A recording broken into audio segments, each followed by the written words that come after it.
Hello guys, welcome back to our YouTube channel Firearcs. मेरा नाम है आयुष दीक्षित और आज मैं आप लोगों के लिए यूपी टेट के हिसाब से बहुत ही इम्पॉर्टेंट टॉपिक लेकर आया हूं, जिसका नाम है कोहलर। कोहलर से लगभग 2 से 4 क्वेश्चन आपको हर एक एग्जाम में देखने को जरूर मिल जाएंगे।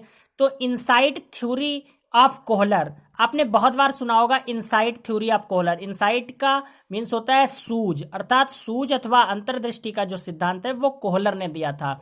सूझ अथवा अंतर्दृष्टि का सिद्धांत कोहलर ने दिया था और इसके प्रतिपादक जो थे वो बर्दिमर थे। प्रयोगकर्ता कौन से थे? कोहलर थे, ठीक है। और प्रयोग जो इन्होंने किया था वो किस पे किया था? वनमानुष पे किया था, जिसका नाम इन्होंने सुल्तान रखा था। एक बॉक्स व छड़ी का प्रयोग इसके अंतर्गत इन्होंने किया था, वो मैं आपको बाद में बताऊंगा। सहयोगकर्ता कौन थे इनके? कोफका थे। प्रतिपादन इन्होंने 1912 ईस्वी में किया था और इनको गेस्टाल्टवाद के अंतर्गत भी माना जाता है, किनको? कोहलर को। और गेस्टाल्टवाद का जनक अगर पूछा जाए किन्हें कहा जाता है तो वो बर्दिमर को कहा जाता है। किन्हें कहा जाता है? वर्दिमर को। गेस्टाल्टवाद का मतलब पूछ लिया जाता है कि गेस्टाल्टवाद होता क्या है, तो गेस्टाल्टवाद का मतलब होता है, गेस्टाल्टवाद शब्द जर्मन भाषा का है जिसका अर्थ है समग्रता अथवा संपूर्ण। समग्रता अथवा संपूर्ण। इस संपूर्ण मतलब कंप्लीट, एक तरीके से क्या कह सकते हैं? कंप्लीट। जो चीज कंप्लीट होती है उसको हम लोग गेस्टाल्टवाद कहते हैं। इस सिद्धांत के प्रतिपादक जो थे वो बर्दिमर, कोफका और कोहलर थे, अर्थात वर्दिमर, कोफका और कोहलर और इनके साथी भी थे, तो इनको गेस्टाल्टवाद के रूप में जानेंगे। संपूर्णवाद सिद्धांत कोहलर, इस तरीके से इसको डिवाइड कर सकते हैं। क्या कर सकते हैं कि कोहलर किन किन किन से संबंधित है? गेस्टाल्टवाद, संपूर्णवाद का सिद्धांत, समग्रवाद का सिद्धांत, अवयवी भाव सिद्धांत यानी अवयवीवाद सिद्धांत, समग्रवाद सिद्धांत, संपूर्णवाद सिद्धांत, गेस्टाल्टवाद, ये सभी सिद्धांत जो हैं वो कोहलर ने दिए हैं। किन्होंने दिए हैं? कोहलर ने। तो किन कौन कौन से सिद्धांत दिए हैं?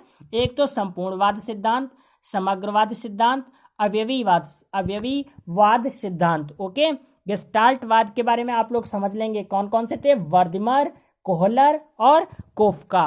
ओके, तो गेस्टाल्टवाद में क्या था? इन्होंने समझाया कि जब तक समस्या दिखाई नहीं पड़ती तब तक हल नहीं होगा, अर्थात जब तक कोई समस्या दिखाई ही नहीं पड़ेगी तो उसका हल किस तरीके से होगा।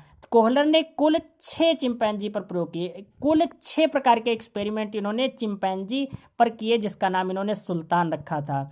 अंतर्दृष्टि सिद्धांत की व्याख्या किसने की है? कोहलर ने अपनी पुस्तक गेस्टाल्ट साइकोलॉजी 1959 ईस्वी में की है।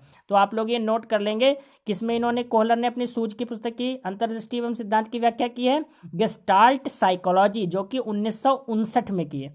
गेस्टाल्टवादियों के अनुसार अंतर्दृष्टि का सिद्धांत 5 संप्रत्तियों के आधार पर कार्य करता है, जो इस प्रकार है, आप लोग इसको नोट कर सकते हैं, ठीक है। सूझ के सिद्धांत की विशेषताएं क्या थीं? सूझ के सिद्धांत की विशेषताएं निम्न प्रकार थीं।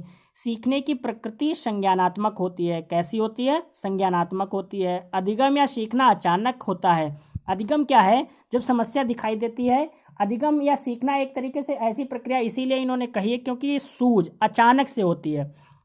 सीखने की प्रक्रिया में प्राप्त सूझ अचानक होती है। इन्होंने वनमानुष पर प्रयोग किया था, जो कि बहुत भूखा था, उसको इन्होंने पिंजरे के अंदर बंद किया था और ऊपर छत पे, उसकी पिंजरे की छत पे इन्होंने केले को रखा था, जिसको वनमानुष जो कि सुल्तान था वो पा नहीं रहा था। तो इन्होंने बॉक्स रखे थे, तो बाद में उसको अचानक से सूझ आती है कि बॉक्स रख के केले को पाया जा सकता है। ऐसे ही इन्होंने 2 छड़ी रखी थी, जिनको बहुत देर तक थक जाने के बाद में जब उसको सुल्तान को नहीं मिलते हैं वो केले, तो क्या करता है वो उनको बांध करके उन केलों को प्राप्त करता है। तो इन्होंने बॉक्स और छड़ी का इस्तेमाल सुल्तान नामक वनमानुष अपने किया था। अगर आपको ये वीडियो अच्छी लगी हो तो प्लीज़ मेरे चैनल को सब्सक्राइब करिए और शेयर जरूर करिए। धन्यवाद।